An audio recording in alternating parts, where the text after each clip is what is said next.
say goodbye?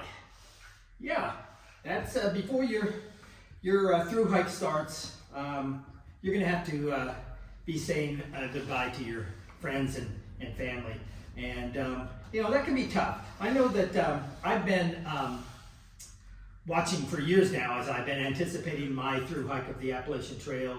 I've been watching a lot of other people vlogging.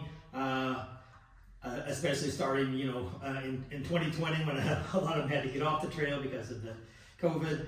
And but every year I've sort of followed other people's vlogs as they've been hiking, and they almost always start off, you know, with having to say goodbye to friends and family. And I know that a lot of the vlogs that I saw, you know, those moments were kind of tearful, and you know, I even rolled my eyes a little bit, you know, thinking, you know, how silly that was of people crying that first mile on the trail because they said goodbye to their a loved one. But really, I know how they feel, now. I don't really have a family myself. I'm not married, don't have any children. My parents have passed away. I do have an older sister in Dallas that I think I referred to in my last video. When I leave my home here in San Miguel de Allende, you know, I won't be saying goodbye to my wife or children or anything. But that doesn't mean it's not going to be tough. Now, for those of you who are not dog owners, or as most dog owners would say, if you're not a dog parent, you know, you kind of you might roll your eyes when we talk about how our canine family are indeed family members. And so when I leave San Miguel de Allende,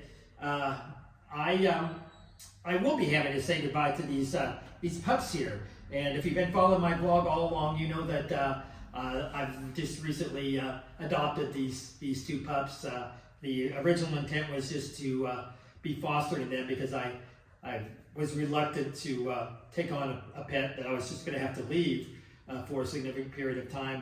But these two guys right here were the last two left of a litter that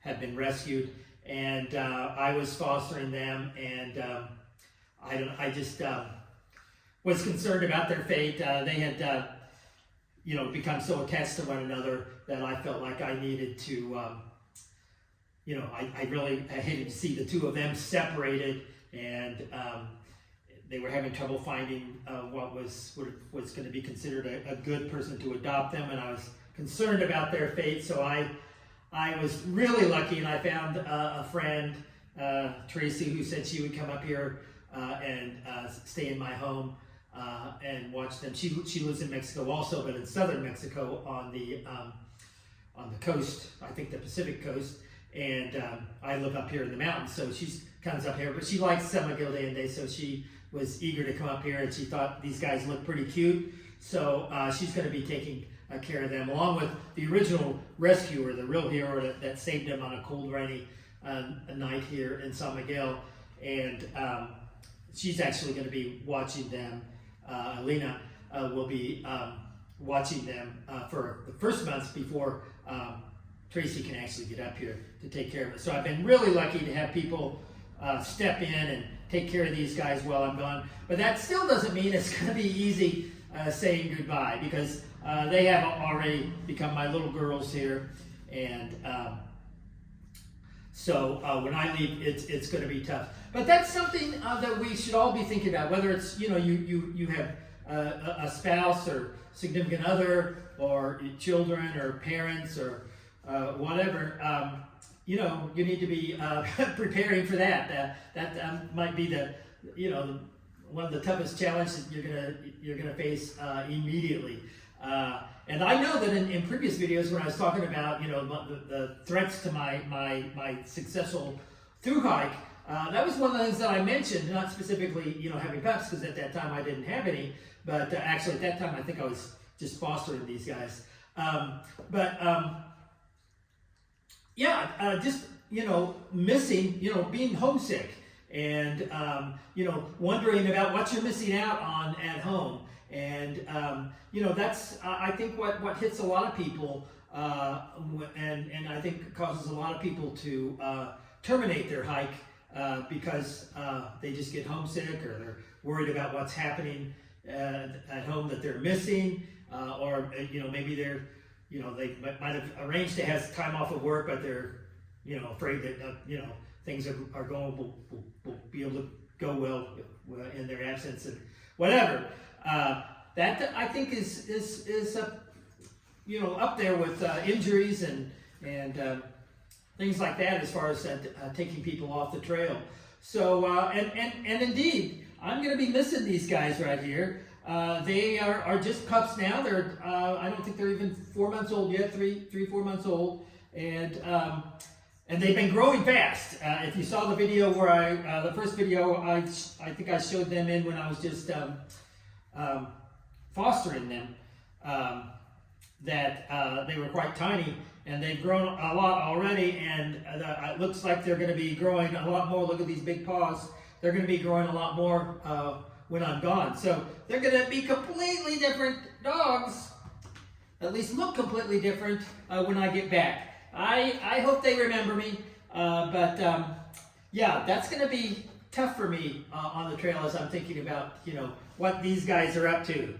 A lot of times it's no good. Let me tell you about their chewing. They've been chewing on some of my furniture and stuff like that, but they haven't been too damaging, and actually they've been pretty good dogs, and they're learning how to walk on the leash, and just like you know, those of you that have kids, you know, learning the toddlers learning how to walk for their first steps. All of this stuff is important to me, and I'm going to be missing a lot of it. So now, I don't actually start my hike until March 12th. That's when I'm registered to leave from Amicalola Falls. And but I'm actually leaving, even though it's still January, I'm actually going to be leaving San Miguel and my dear pups behind, because I've had a trip planned to Australia and New Zealand for a long time. So I'm leaving in just a couple of days for Australia, spend 3 weeks there, then another 3 weeks in New Zealand. And then when I come back, it's going to be time to hit the trail. And I actually have some other events that I'm wanting to attend in the States in August.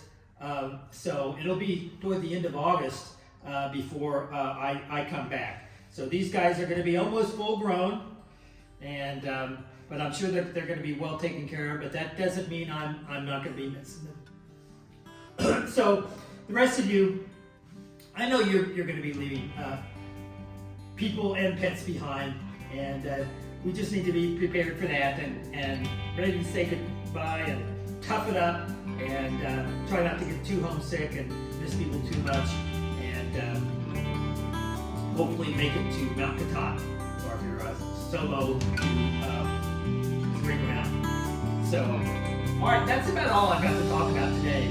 So,